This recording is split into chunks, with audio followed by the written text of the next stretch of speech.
Hello students, today we will start our new chapter, that is footing. So definition of the footing is, it is the bottommost part of a vertical structure which ultimately transfer the weight from walls and columns to the soil. This is the soil bedrock. Okay, so load will be transferred from column, then pedestal, then footing, and finally to the soil or bedrock. So it is the part of the foundation. Footing is the part of foundation. Footing is the part of foundation. Types of footing. First one is isolated footing. Here, what will happen? Suppose this is the footing and this is the column. Okay. If we see from front, it will look like this. Okay. This is the footing and this is the column. This is called isolated footing. If the column is square, that is square footing. If this is rectangular, that is called rectangular footing. If column is circular, that is circular footing. Okay. Next one is combined footing. In combined footing, what happens is, for two or more footing, okay, for two or more column, there is one footing. Okay, for two or more column, there is one footing. If that is of rectangular shape, this is called rectangular. Another one is trapezoidal, and another one is elliptical. Next one is our strap footing. What happens is, strap footing is two isolated footing are connected by a beam. Okay, you can see here two isolated footing are connected by a beam. This is the soil. Okay, this is the beam. So this combination is called your strap footing. Next one is our raft foundation. So you can see here what is a raft foundation. So this is a raft foundation. This is the slab. Okay, so multiple columns are supported by single footing. So this is called our raft footing or mat foundation. Another one is pile foundation. If the soil is low bearing capacity, so pile footing is used, pile foundation is used up to, so that soil it can transport the load to the hard strata. This is your hard strata. Okay. Next is well foundation. Well foundation is used underwater. Okay. So what this is mainly used for bridge construction purpose. Finally, our wall footing or strip footing. In this case, your wall is there or strip is there. Okay, you can see like in this picture. This is the footing, this is the wall. Okay, so this is called wall footing. Next is our design of isolated square column footing of uniform thickness for flexure and shear. We will study the design of isolated square column footing. Isolated means square column footing, so we will study this. Okay, this is the square column and this is the footing. So question is, design a square footing of uniform thickness for an axial loaded column of 450 mm into 450 mm, 450 mm by 450 mm size. The safe bearing capacity of soil is 190 kN per meter square. Load on the column is 850. So column is carrying load of 850. Use M20 and Fe415 stick. So the given data are like this. P is 850. Q0 bearing capacity is 190. FCK is 20 Newton per mm square. Fi is 4 Newton per mm square. So here our P is 850. So cell weight of footing is So here it is footing, this is column, and the load is 850. Okay, so self weight of footing is P plus 10% of P, that is 935. We have to add 10% of P with the original P to find out the self weight of footing. Okay, now we know the weight of footing and bearing capacity of soil.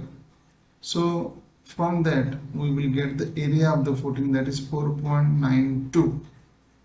as this is square footing, so size of the footing is 2.25. so this side is 2.25 meter, this side is 2.25 meter. For factor soil pressure due to column load only, so factor soil pressure, that is 1.5 P by A, that is 1.5850 divided by 2.25 into 2.25. so our answer is 251.85 kilometer per meter square. Okay, so now we will discuss about depth of the footing by one-way shear. You can see one-way shear, the critical zone is at a distance of D, this is the effective depth of footing from the face of the column.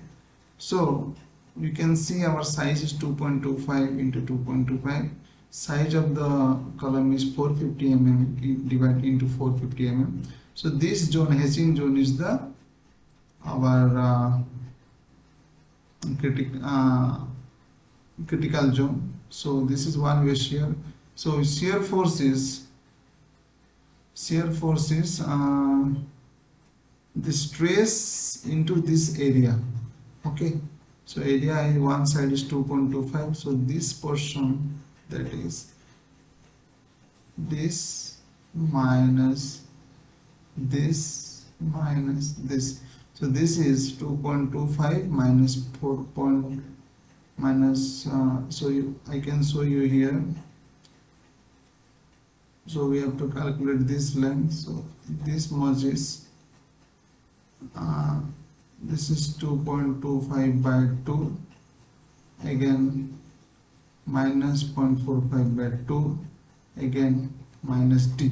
So this length is 2.25 minus 0.45 by 2 minus D. Okay, so our area is, so you can see here, this is 2.25 this much length, so this is 2.25 minus 0.45 divided by 2 minus D, okay, into stress. So a shear force is 566.66 into 0.9 minus D. If we assume 0.2% of steel from minus square, we will get tau C is 0.32 Newton per mm square. So shear force resistance by section is this is the tau C into 2.25 D, that is 720. Okay, so 720 D is equal to this. So our D is 396 M. Okay, this is one way of calculation. First, what we calculate the shear force acting on that on critical section. Then from the percentage of steel and tau C, we will calculate shear force on that section. So we equated both the shear force, then we got the D is 396 mm. Similarly, depth of footing by two-way shear. Two-way shear is the critical section at a distance of D by 2 from both the sides, okay, of face of the column. So you can see here, you can see the critical section is at a distance of D by 2 from the face of the column. So this is 0.45. So our section, so our length is 0.45 plus D. So our critical section is, the area of the critical section is 2.25 whole square minus 0.45 plus D whole square. So this is the area of the critical section. So this is the area of the critical section. When we multiply the stress, this is the shear force of the critical section. Okay, so maximum allowable shear stress is 0.25 FCK. This is 180 1118 kilonewton per meter square. Shear force resistance is 1118 into 1.8 plus 40 into D. So what is 1.8? You can see here this length, this perimeter is the sum of this perimeter is the 1.18 plus D. Okay, sorry, that is 1.8 plus D plus 40 into the depth. Okay, into depth, this is the area into our shear stress, maximum allowable shear stress. Okay, so this become the shear force resistance by the critical section. This can also, we can find out shear force at the critical section. From shear stress formula we can find also shear force resisted due to critical section. So equating both the values, these two values, we will got D is equal to 367 mm. So again, so first we calculate effective depth by 1 ratio, then 2 ratio. Now we will calculate effective depth by bending moment criteria. Okay, so bending moment criteria is the critical section is just at the face of the column. So this is the critical section. Okay, so bending moment is 251. This is stress. This is 2.25. Okay, and this length is 2.25 minus 0.45 by 2 into, this is our lever arm. This is the lever arm. Okay, so our bending moment is 229.498 into 10 to the 6 Newton mm. We know mu limit is QBD square. So our this way also we got mu. So Q is known, B is known. So from there D is 192 mm. So we got 3D. So the highest value is 396 mm. So that you will take D is 400 mm. So we got 3D, and among the 3Ds, so 1D is our one-way shear. Okay, another is from two-way shear, another is from bending analysis. So from these three we will got the maximum D is 396 mm. So you will take 400. So overall depth is 400 plus 50 plus 8. So suppose this is 400. Okay, 400 clear cover is 50 plus 8. This is the half of the diameter. So 458. So overall depth is 460. So area for the footing, we have to calculate the area of steel required for the footing. So mu is equal to 0.87 FI EST into D into 1 minus EST FI by BDFSK as given in IS 456. From this we got mu, we know mu that is 229.498. Okay, we know FI, we know D, we know FI, we know BD, we know FCK. So from this we will got FCK, that is 1652.03 mm square. So if you use 16 mm bar, so area of the one bar is 201 mm square. So we need how many bars and what spacing we will got. So spacing is area of the one bar into total area into B. So spacing is 273 mm. So provide 60 mm diameter bar at a rate of 270 center to center.